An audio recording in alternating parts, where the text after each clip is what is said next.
નમસ્કાર મિત્રો, આપણે ઉષ્મા અને ઉષ્મા ગતિશાસ્ત્ર પ્રકરણમાં અત્યાર સુધીમાં જુદા જુદા થર્મોડાયનેમિક્સ વિધેયો, જેમાં એન્થાલ્પી, હેલ્મહોલ્ટ્ઝ વિધેય, ગિબ્સ વિધેયને વ્યાખ્યાયિત કર્યા. સાથે સાથે આપણે તેમના ગુણધર્મો પણ જોઈ ગયા. મિત્રો, હવે આપણે મેક્સવેલના થર્મોડાયનેમિક્સ વિધેયો મેળવવાનો પ્રયત્ન કરીએ. મેક્સવેલના થર્મોડાયનેમિક સમીકરણો મેળવવા માટે પ્રથમ આપણે બે ગાણિતીય પ્રમેયોનો અભ્યાસ કરીશું.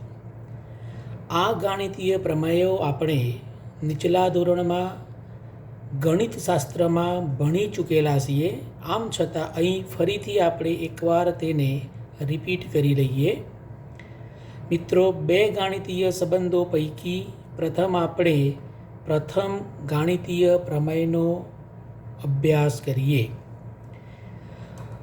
પ્રશ્ન તરીકે આપણે આમ પૂછી શકીએ, ગાણિતીય પ્રમેય એક તારવો. મિત્રો, આ માટે આપણે ત્રણ રાશિઓ એક્સ, વાય અને ઝેડ ધારીશું.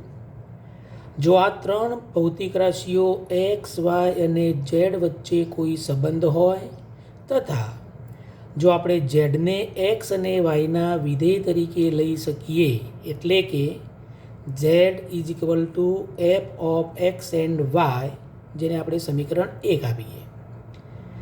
આ સમીકરણનું વિકલન કરતાં ડીઝેડ બરાબર કૌંસમાં del Z by del X constant Y into DX plus del Z by del Y at constant X into DY સમીકરણ 2 મળે. અહીં આપણે આ પદને એમ વડે અને આ પદને એન વડે દર્શાવી સમીકરણ 3 લખી શકીએ, જ્યાં એમ અને એન સમીકરણ 4 અને 5 વડે નક્કી થાય. મિત્રો, સમીકરણ 4નું વાય સાપેક્ષ વિકલન કરતા અને સમીકરણ 5નું એક્સ સાપેક્ષ વિકલન કરતાં આપણને અનુક્રમે સમીકરણ 6 અને 7 મળે.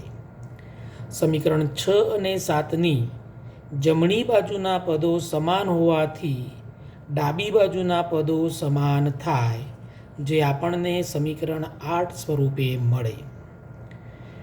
આમ અહીં આપણે કહી શકીએ કે જો આપણે કોઈ વિધેયને સમીકરણ 3 વડે પૂર્ણ વિકલનના સ્વરૂપમાં દર્શાવીએ તો તે સમીકરણ 8 અનુસાર મળતી શરતનું પાલન કરે છે.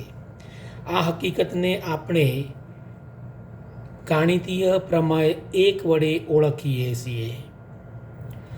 મિત્રો, હવે આપણે બીજા ગાણિતીય સંબંધની ચર્ચા કરીએ. પ્રશ્ન તરીકે ગાણિતીય પ્રમેય 2 તારવો. આ માટે આપણે જો એફ એ કોઈ એક્સ, વાય અને ઝેડનું વિધેય હોય તેમજ એક્સ, વાય અને ઝેડ વચ્ચે કોઈ સંબંધ હોય તો એફને આપણે એક્સ, વાય અને ઝેડ પૈકી ગમે તે બેના વિધેય તરીકે લઈ શકીએ.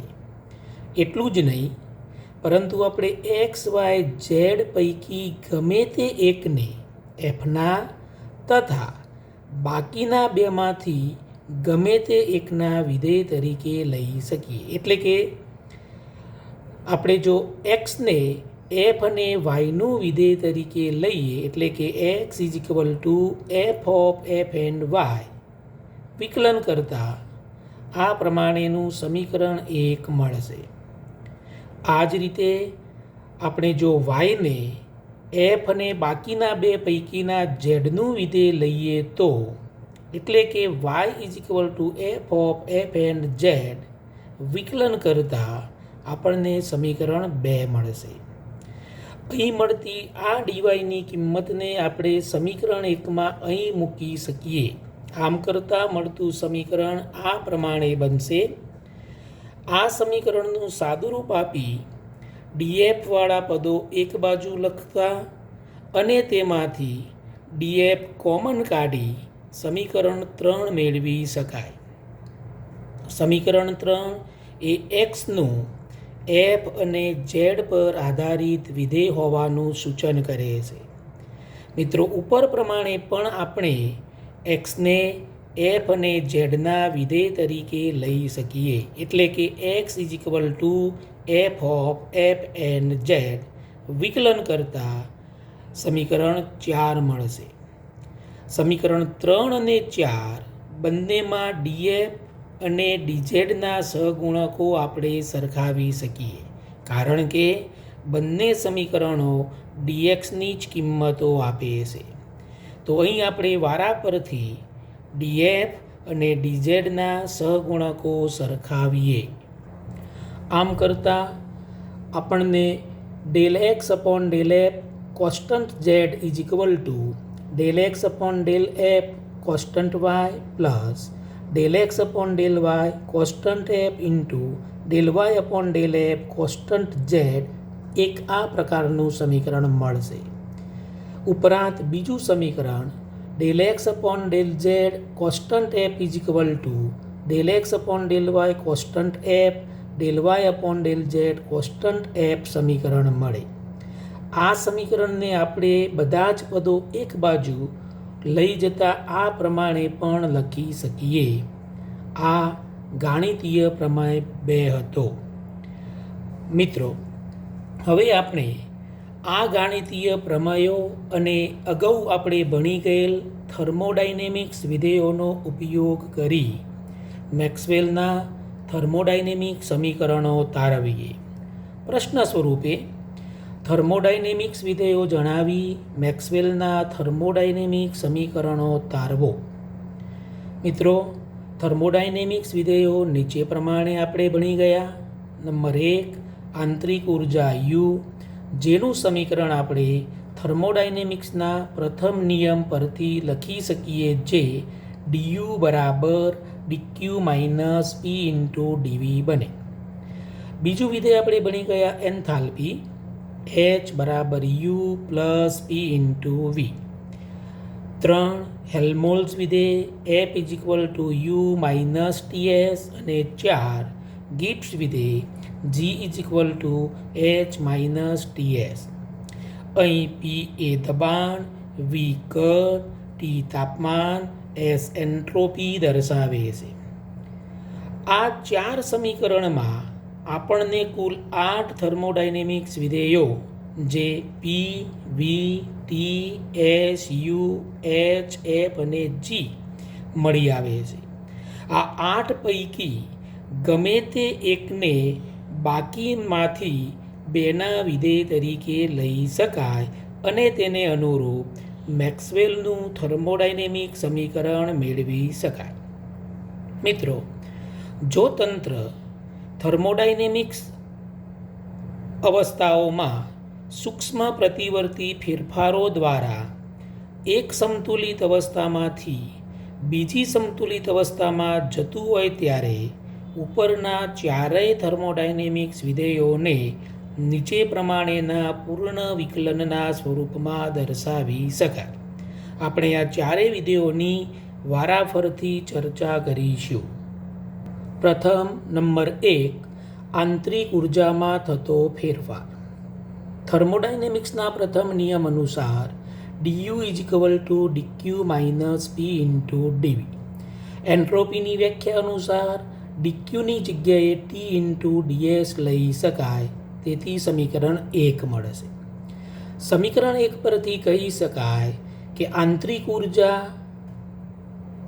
તાપમાન અને દબાણ એ એન્ટ્રોપી એસ અને કદ વીના વિધેય તરીકે લઈ શકાય, જે ગણિતીય સંબંધ 1 અનુસાર આપણે કહી શકીએ.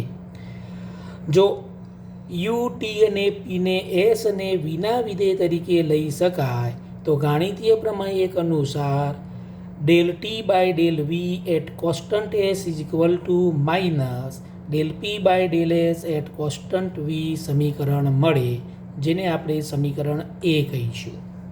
નંબર 2, એન્થાલ્પીમાં થતો ફેરફાર. મિત્રો, આપણે ભણી ગયા તે પ્રમાણે enthalpy H is equal to U plus P into V વિકલન કરતાં DH is equal to DU plus PdV plus VdP. થર્મોડાયનેમિક્સના પ્રથમ નિયમ અનુસાર DU પ્લસ PdVની જગ્યાએ આપણે DQ લખી શકીએ અને એન્ટ્રોપીની વ્યાખ્યા અનુસાર DQની જગ્યાએ આપણે T ઇન્ટુ DS લખી સમીકરણ 2 મેળવી શકીએ. સમીકરણ 2 એ H, T અને Vને S અને Pના વિધેય તરીકે લઈ શકાય તેવું દર્શાવે છે. તેથી ગાણિતીય પ્રમેય 1 અનુસાર સમીકરણ 2 પરથી આપણે નીચે પ્રમાણેનો સંબંધ મેળવી શકીએ. Del T by del P at constant S is equal to del V by del S at constant P, જેને આપણે સમીકરણ બી કહીએ, જે મેક્સવેલનું થર્મોડાયનેમિક સમીકરણ નંબર 2 દર્શાવે છે. નંબર 3, હેલ્મહોલ્ટ્ઝ વિધેયમાં થતો ફેરફાર. હેલ્મહોલ્ટ્ઝ વિધેયની વ્યાખ્યા અનુસાર F is equal to U minus TS વિકલન કરતા DF is equal to DU minus TDS minus S DT. મિત્રો, થર્મોડાયનેમિક્સના પ્રથમ નિયમ અનુસાર ડીયુ એટલે ડીક્યુ માઇનસ પી ડીવી અને ડીક્યુની જગ્યાએ આપણે એન્ટ્રોપીની વ્યાખ્યા અનુસાર ટી ઇન્ટુ ડીએસ લઈ શકીએ. આમ કરતાં મળતું સમીકરણ DF બરાબર T into dS minus P into ડીવી minus T into dS minus S into DT.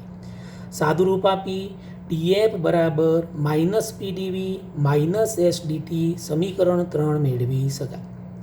સમીકરણ 3 પરથી કહી શકાય કે અહીં F, P અને S એ અનુક્રમે V અને Tના વિધેય તરીકે લઈ શકાય. તેથી ગાણિતીય પ્રમેય 1 અનુસાર del P by del T at constant V is equal to del S by del V at constant T સમીકરણ મળે, જેને આપણે સી કહીએ.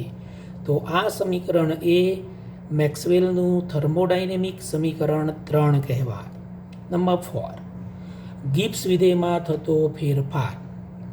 ગિબ્સ વિધેયની વ્યાખ્યા અનુસાર G is equal to H minus T into S વિકલન લેતા DG is equal to DH minus T into dS minus S into DT.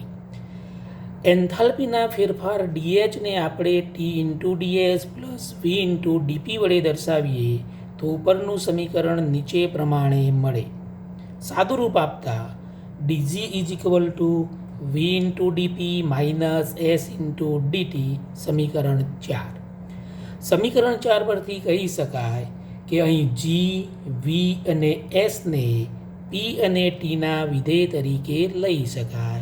તેથી ગાણિતીય સંબંધ 1 પરથી મળતું સમીકરણ del V by del T at constant P is equal to minus del S by del P at constant T સમીકરણ D. મિત્રો, અહીં આપણે જે સમીકરણ A, B, C અને D મેળવ્યા તેને આપણે મેક્સવેલના થર્મોડાયનેમિક સમીકરણો વડે ઓળખીશું. આવા સમીકરણનો ઉપયોગ ક્યાં થાય તે સમજીએ. મિત્રો, મેક્સવેલના થર્મોડાયનેમિક સમીકરણનો ઉપયોગ કરી સમીકરણો થર્મોડાયનેમિક તંત્રની પ્રક્રિયા દરમિયાન જે ભૌતિક રાશિઓ માપી શકાય તેમ ન હોય તેવી ભૌતિક રાશિઓનો બીજી માપી શકાય તેવી ભૌતિક રાશિઓ સાથેનો સંબંધ દર્શાવે છે. જેથી આપણે માપી શકાય તેવી ભૌતિક રાશિઓનો ઉપયોગ કરી ન માપી શકાય તેવી ભૌતિક રાશિઓના મૂલ્યો ગણી શકીએ. આ મેક્સવેલના થર્મોડાયનેમિક સમીકરણોનો ઉપયોગ થયો કહેવાય. મિત્રો, હવે આપણે મેક્સવેલના થર્મોડાયનેમિક સમીકરણોનો ઉપયોગ કરી 2 ટી ઇન્ટુ ડીએસ સમીકરણો તારવીશું. આપણે પ્રથમ ટી ઇન્ટુ ડીએસ સમીકરણ તારવીએ, ત્યારબાદ તેનો ઉપયોગ જોઈશું. મિત્રો, પ્રથમ TDS સમીકરણ મેળવો અને તેનો ઉપયોગ જણાવો. શુદ્ધ પદાર્થ અથવા રાસાયણિક તંત્રની એન્ટ્રોપી S ને આપણે તાપમાન ટી અને કદના વિધેય તરીકે લઈ શકીએ. એટલે કે S is equal to F of T and we, સમીકરણ 1. મિત્રો, જો તંત્ર સૂક્ષ્મ પ્રતિવર્તી ફેરફારો અનુભવતું હોય તો તેને રજૂ કરવા સમીકરણ 1નું વિકલન લેવું પડે. આમ કરતાં આપણને સમીકરણ 2 પ્રાપ્ત થશે. આ સમીકરણનું આ પદ ds દર્શાવે છે. આપણે માટે જરૂરી સમીકરણ ટી ઇન્ટુ ડીએસ હોવાથી આ સમીકરણના દરેક પદને આપણે ટી વડે ગુણીએ તો આપણને મળતું સમીકરણ 3 પ્રાપ્ત થાય. સમીકરણ 3માંનું પહેલું પદ T ds by del S by del T at constant V ને આપણે del Q by del T constant V વડે દર્શાવી શકીએ. અહીં ટી ઇન્ટુ ડેલ એસની જગ્યાએ ડેલ ક્યુ લીધેલ છે, જે એન્ટ્રોપીની વ્યાખ્યા પરથી આપણે લખી શકીએ. આ પદ એ અચળ કદે વિશિષ્ટ ઉષ્મા સીવીનું મૂલ્ય દર્શાવે છે. આ કિંમત ઉપરના સમીકરણ 3માં મૂકતો આપણને આ પ્રમાણેનું સમીકરણ પ્રાપ્ત થાય. અહીં આપણે આ પદને થર્મોડાયનેમિક્સના સમીકરણથી બદલીશું. એટલે કે આપણે del S by del V at constant ટીની જગ્યાએ del P by del T at constant V લઈ શકીએ. આમ કરવાથી આપણને સમીકરણ 4 પ્રાપ્ત થાય. સમીકરણ 4 ને આપણે પ્રથમ ટી ઇન્ટુ ડીએસ સમીકરણ વડે ઓળખીએ છીએ. હવે આપણે આ ટીડીએસ સમીકરણનો એક ઉપયોગ જોઈએ. પ્રશ્ન સ્વરૂપે પ્રથમ ટીડીએસ સમીકરણ લખો અને તેનો એક ઉપયોગ જણાવો. આ જ પ્રશ્ન બીજી રીતે પણ આ પ્રમાણે પૂછી શકાય. 1 મોલ વાન્ડર વાલ્સ વાયુ સમતાપી પ્રસરણ પામતા તેનું કદ વીઆઈથી વીએફ થાય તો તે દરમિયાન ઉત્પન્ન થતી ઉષ્માની ગણતરી કરો. મિત્રો, આપણે ભણી ગયા તે પ્રમાણે પ્રથમ ટી ઇન્ટુ ડીએસ સમીકરણ નીચે પ્રમાણે છે. T into DS is equal to CvdT plus T કૌંસમાં del P by del T at constant V dV, સમીકરણ નંબર 1. હવે 1 મોલ વાન્ડર વાલ્સ વાયુ માટે અવસ્થા સમીકરણ કૌંસમાં P plus a upon V square બીજા કૌંસમાં V minus b is equal to R into T. અહીં 1 મોલ હોવાના કારણે મોલ મ્યુની જગ્યાએ 1 લીધેલ છે. આ સમીકરણમાં આપણે પીને કરતાં કરીશું. સમીકરણ મળશે P is equal to R T upon V minus B minus A upon V square. દબાણનો તાપમાન સાથે થતો ફેરફાર જાણવા દબાણનું તાપમાન સાપેક્ષ અચળ કદે વિકલન કરતાં આર અપોન વી માઇનસ બી મળશે.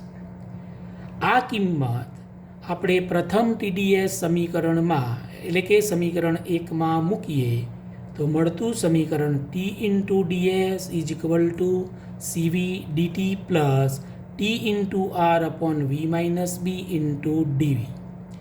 મિત્રો, સમતાપી પ્રક્રિયા હોવાના કારણે ડીટી બરાબર 0 લઈએ તો ઉપરના સમીકરણમાં ડીટીવાળું પદ 0 થશે. અહીં ટી ઇન્ટુ ડીએસની જગ્યાએ આપણે ડીક્યુ લઈશું, કારણ કે આપણે પ્રક્રિયા દરમિયાન ઉષ્માની ગણતરી કરવાની છે. આખી પ્રક્રિયા માટે આ મૂલ્ય ગણવા આ સમીકરણની બંને બાજુ સંકલન લેવું પડે. સંકલનનું સાદુરૂપ આપતા છેવટનું આપણને મળતું સમીકરણ Q is equal to T into R L N Vf minus b upon Vi minus b થાય. અહીં વીઆઈ અને વીએફ અનુક્રમે તંત્રના પ્રારંભિક અને અંતિમ કદો છે, જે માગેલ જવાબ છે. તો ચલો મિત્રો, હવે આપણે દ્વિતીય ટી ઇન્ટુ ડીએસ સમીકરણ તારવીએ. આ માટે જો શુદ્ધ પદાર્થ અથવા રાસાયણિક તંત્રની એન્ટ્રોપી એસ, તાપમાન ટી અને દબાણ પીનું વિધેય હોય તો S is equal to F of T and પી. મિત્રો, અહીં ધ્યાન રાખો કે પ્રથમ TdS સમીકરણ મેળવવા માટે એન્ટ્રોપીને તાપમાન અને કદનું વિધેય લેવામાં આવે છે, જ્યારે દ્વિતીય TdS સમીકરણ મેળવવા માટે એન્ટ્રોપીને તાપમાન અને દબાણનું વિધેય લેવું પડે. સમીકરણ 1 પરથી સૂક્ષ્મ પ્રતિવર્તી ફેરફારો માટે વિકલન કરતા સમીકરણ 2 પ્રાપ્ત થાય. TdS સમીકરણ મેળવવા માટે DS વાળા સમીકરણના દરેક પદને તાપમાન વડે ગુણતા આ પ્રમાણેનું સમીકરણ મળે. આ સમીકરણમાં T into del S by del T at constant P is equal to del Q by del T at constant P જે અચળ દબાણે વિશિષ્ટ ઉષ્મા CP દર્શાવે છે. આ કિંમત અહીં મૂકતા T into ds is equal to CP dt plus T into del S by del P T dP થાય. આ સમીકરણમાંના આ પદને આપણે મેક્સવેલના થર્મોડાયનેમિક સમીકરણ D વડે બદલીએ તો del S by del P at constant T ની જગ્યાએ del V by del T at constant P minus ચિહ્ન સાથે અહીં લખી શકાય. તેથી મળતું સમીકરણ T into ds is equal to CP dt minus T del V by del T at constant P into dP મળે. આ સમીકરણને આપણે દ્વિતીય TdS સમીકરણ કહીએ છીએ. હવે આપણે દ્વિતીય TdS સમીકરણનો એક ઉપયોગ જોઈએ. પ્રશ્ન સ્વરૂપે દ્વિતીય TdS સમીકરણ લખો અને તેનો ઉપયોગ કરી દબાણના પ્રતિવર્તી સમતાપી ફેરફારમાં ઉદ્ભવતી ઉષ્માનું મૂલ્ય મેળવો. મિત્રો, પ્રથમ દ્વિતીય TdS સમીકરણ નીચે પ્રમાણે લખી શકાય. T into ds is equal to CP dt minus T del V by del T at constant P dP is equal ને નંબર 1 આપી દઈએ. મિત્રો, સમતાપી ફેરફાર હોવાના કારણે dt is equal to 0 થાય, તેથી સમીકરણ 1માંનું આ પદ 0 થશે. તેથી મળતું સમીકરણ આ પ્રમાણે મળશે. મિત્રો, અહીં T into ds ની જગ્યાએ dq લઈએ તો dq is equal to minus T del V by del T at constant P dP સમીકરણ મળે. આખી પ્રક્રિયા માટે આ સમીકરણનું બંને બાજુ સંકલન લેવું પડે. આમ કરતાં સંકલન dq is equal to minus T સંકલન del V by del T at constant P dP. તાપમાન અચળ છે સમતાપી પ્રક્રિયા માટે, એટલા માટે T વાળા પદને સંકલનની બહાર લીધેલ છે. મિત્રો, હવે આ પદ એ આપણને કદ પ્રસરણાંક તરફ લઈ જાય છે. કદ પ્રસરણાંકની વ્યાખ્યા અનુસાર beta is equal two 1/v del V by del T constant P. આ પદને કરવાથી del V by del T at constant P is equal to beta into V મળે. આ કિંમત આ સમીકરણમાં મૂકવાથી મળતું સમીકરણ Q is equal to minus T સંકલન V બીટા ઇન્ટુ dP મળે. V અને બીટા અચળ રહેતા હોવાથી સંકલન dP પર લેવાનું થશે, જેનું મૂલ્ય Q is equal to minus T V beta કૌંસમાં PF માઇનસ PI મળે. અહીં PI અને PF અનુક્રમે તંત્રના પ્રારંભિક અને અંતિમ સ્થિતિમાંના દબાણો દર્શાવે છે. આ સમીકરણ પરથી કહી શકાય કે જો બીટા ધન હોય તો ઉષ્માનું ઉત્સર્જન થાય. બીટા ધન હોવો મતલબ તાપમાન વધતા જે તે તંત્રના કદમાં વધારો થવો.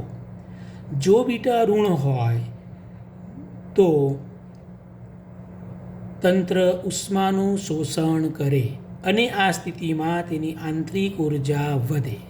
મિત્રો, પાણી એકમાત્ર એવું દ્રવ્ય છે કે જેના માટે 0 થી 4 અંશ સેલ્સિયસ વચ્ચે, જેને આપણે પાણીનું અનિયમિત કદ પ્રસરણ કહીએ છીએ, દરમિયાન તેનું તાપમાન વધારવાથી તેનું કદ ઘટે છે. એટલે કે પાણી માટે બીટાનું મૂલ્ય ચોક્કસ સ્થિતિમાં ઋણ બને છે. આ હકીકત આપણે આ સમીકરણ પરથી મેળવી શકીએ. ચલો મિત્રો, આપણે દ્વિતીય TdS સમીકરણનો એક બીજો ઉપયોગ જોઈએ. પ્રશ્ન સ્વરૂપે દ્વિતીય TdS સમીકરણ લખો અને તેનો ઉપયોગ કરી દબાણના પ્રતિવર્તી સમોષ્મી ફેરફારમાં ઉદ્ભવતું ઉષ્માનું મૂલ્ય મેળવો. મિત્રો, દ્વિતીય TdS સમીકરણ નીચે પ્રમાણે છે. T × ds Cp dt minus T ∂V/∂T at constant p dp = 0. મિત્રો, અહીં આપેલી પ્રક્રિયા સમોષ્મી હોવાથી dq = 0 થાય, તેથી T × ds બરાબર 0 થાય. તેથી સમીકરણ 1માંનું આ પદ 0 લખતા નીચે પ્રમાણે સમીકરણ મળે. આ સમીકરણમાં Cp × dt ને કરતાં નીચે પ્રમાણે સમીકરણ મળે. હજુ આપણે dt ને કરતાં કરીશું. અહીં ∂V/∂T at constant p મળે છે, જેને આપણે કદ પ્રસરણાંકમાં કન્વર્ટ કરી ∂V/∂T at constant p બરાબર બીટા v લઈ શકીએ, જે આપણે સમીકરણ 2માં દર્શાવેલ છે. મિત્રો, ઘન અને પ્રવાહીરૂપ પદાર્થો માટે ખૂબ જ ઊંચા દબાણોએ લગભગ 1000 વાતાવરણ દબાણે તાપમાનમાં થતા ફેરફારો ખૂબ જ નાના હોય છે. આટલું ઊંચું દબાણ કરવા છતાં Cp અચળ દબાણે વિશિષ્ટ ઉષ્માના મૂલ્યમાં ખૂબ જ નાનો, અવગણી શકાય તેટલો નાનો ફેરફાર થાય છે. તેથી ઘન અને પ્રવાહી પદાર્થો માટે સમીકરણ 2 નીચે પ્રમાણે લખી શકાય. ΔT = T V β/Cp (Pf - Pi). અહીં V બાર અને બીટા બાર એ તેના સરેરાશ મૂલ્યો દર્શાવે છે. મિત્રો, ફરીથી આપણે સમીકરણ 3 પરથી કહી શકીએ કે જો બીટા ધન હોય તો સમોષ્મી રીતે દબાણમાં વધારો કરતાં પદાર્થનું તાપમાન વધે અને તેથી તેની આંતરિક ઉર્જા પણ વધે. જો બીટા ઋણ હોય, જે પાણી માટે 0 થી 4°C વચ્ચે જોવા મળે છે, માટે સમોષ્મી રીતે દબાણમાં વધારો કરતાં પદાર્થનું તાપમાન ઘટે અને તેથી તેની આંતરિક ઉર્જા પણ ઘટે.